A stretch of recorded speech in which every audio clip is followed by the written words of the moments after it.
You need to know these 3 rules when buying any vehicle. I'm someone who has worked in the car business before and sold, quite frankly, hundreds and hundreds of vehicles, so I can confidently say that learning these 3 rules today will save you thousands of dollars. I also want to give you a bonus tip that can help cut your monthly payment down an extra $100 or $250. Thank you guys for taking the time to click and watch this video. As I give you free information, I hope to earn your trust to like this video and subscribe. It helps grow the channel out to be able to reach more people like you. Now, jumping right into it, over the years, I've been a witness to salesmen and women who have taken advantage of their own friends and family trying to make the most money on selling them a car. And I feel, as a finance channel, the obligation to tell you what you should look out for. I'm not here to tell you that every salesperson is the same, but most of us don't care about your financial future. And I truly never understood how somebody can sell their own family and even a friend, like a true friend, a car to make as much profit on them as possible for the dealership, when in return they get a measly couple $100. Never made sense to me to see these salespeople do that. And regardless of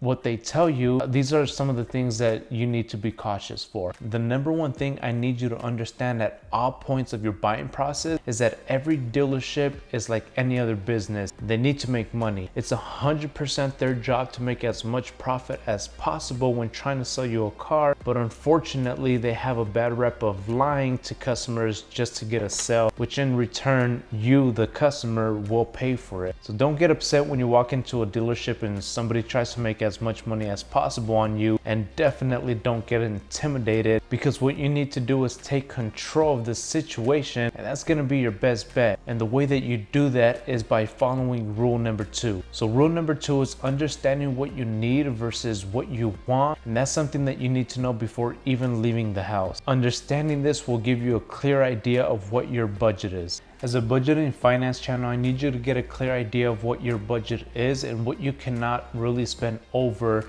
on a monthly basis. If you have a good salesperson, that what they're gonna do is try to get you emotionally involved to get you something that's way above your means, or that's, you know, in your price range, but that you're gonna be overpaying for, that's not something that you wanna do. You wanna get a vehicle that is in the market value or less that you're paying for, and you're getting a good deal on. You don't wanna overpay for something, even if it's in your budget. Unfortunately, at the end of the day, you're never going to truly know if a dealership's making money on you, and even if they are, what you really have to understand is if you're buying the vehicle for under market value, then that's when you know that you won and you have a good deal. You don't have to make the dealership lose money in order for you to feel like you won. You win when you get a good deal for yourself and for your future. A good rule of thumb is that for every $1,000 you spend, it's going to be about a $20 monthly payment. So if you spend $10,000 on a vehicle, then your monthly payment should be about $200, give or take, depending on your interest. And you also want to keep the term low. And what that does is it doesn't allow you to pay so much money in interest over the course of the term in the long run, right? So you have 24, 36, 48, 72. You even have 75 months. You can go up to 84, 96 months, which is extremely crazy for me. For you to be able to pay a car over 96 months, that's insanity. Don't ever do that. If you can keep the term lower, the better. And what you want to do is typically follow the 24-10 rule, right? So what you want to do is put 20% of the vehicle down over the course of 4 years. That equates to 10% of your income. And if you do that, then you don't really have to worry about it, right? So one of the other things that you really need to put into the factor of the equation is your insurance, which a lot of people don't think about until it's already too late, which leads me into rule number 3. Understanding what you need in a vehicle will help you keep you in your budget and also give you an idea of what you should be paying for. A good rule of thumb is for every $1,000, you're going to be paying about $20 in your monthly payment, depending on interest. So if you're getting the $10,000 loan, you should be around $200 a month. A $20,000 car should be about $400, again, depending on the interest and the term. So if your budget is around $300 a month, what you want to do is be looking at a vehicle around $10,000, because what you want to do is factor the insurance. So rule number 3, get an insurance quote before even buying a vehicle. If you know what you're buying before even walking into the dealership, then it's as simple as calling the insurance company that you have or that you may have and getting those setup fees, costs, and what you're going to be paying on a monthly basis for your insurance on that specific vehicle or something very similar, because the last thing that you want to do is buy a vehicle and your payment's $300 on that car, and then come to realize that your insurance is $200 and now you can't afford the vehicle, but it's too late, you already bought it. You don't understand how many horror stories I've had and I've witnessed when people already buy a vehicle and their insurance rate is more than their monthly payment on the car loan. The last thing that you want to do is save that to the end. You need to put that in the front. So what you want to do is get an idea of what vehicle that you want to get and call your insurance company and get a quote. You know, if you're at the dealership and you fall in love with a different type of vehicle, then get the VIN number, call your insurance company right then and there and get a quote for your soon-to-be vehicle. That way you have a better idea of what you're going to be paying on a total monthly basis for not only your car loan but for your insurance as well. That's something that you really need to factor and think about, because again, not a lot of people think about that. And for the bonus tip, there's something that you need to know and not be scared of, is negotiating. You have to negotiate the price. When you walk into a dealership, again, their goal is to make as much money on you as possible. So they're gonna try to get you invested emotionally in a vehicle. And once they do that, then you don't think logically because you're thinking emotionally. It's all psychological. If you have a good salesperson, they're going to get you emotionally invested in a vehicle. So you want to take every emotion out of the situation and remember what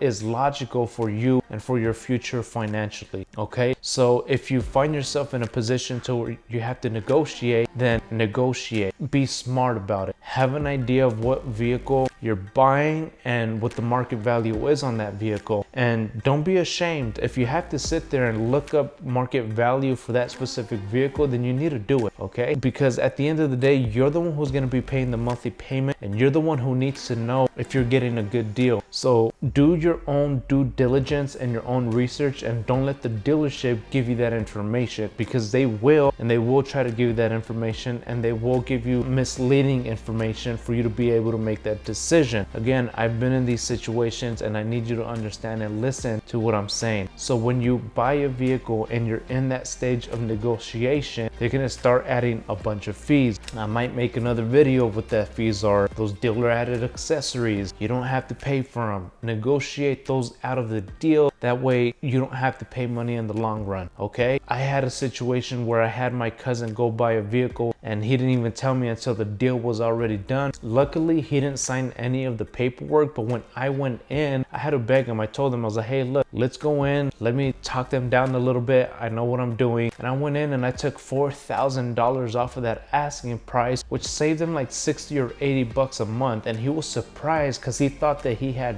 did it the right way, but he didn't. So again, they added those dealer added accessories that I negotiated out of the deal for him. And that's something that you want to do for yourself. You got the vehicle at a good price, it was under market value, the dealer added accessories weren't on there besides one, which is no big deal. He ended up getting that put on his vehicle, which I think was a window tint. They charge you 500 bucks to get all your windows tinted anyway, so that was part of the negotiation. And that's something that you want to do, is negotiate. Don't be scared, don't be intimidated, but be smart about it too. If you're new and this is your first time on the channel, we talk about ways to improve your credit score, financial literacy, and different type of topics to help you improve your current credit financial habits, all done within about 5 minutes or less. So consider subscribing. If you found this video helpful, go ahead and share it with somebody who you may think may be able to benefit from it. That way it can help them out too. We're all in this in the long run. Thank you guys for running this channel up, and until next time, peace.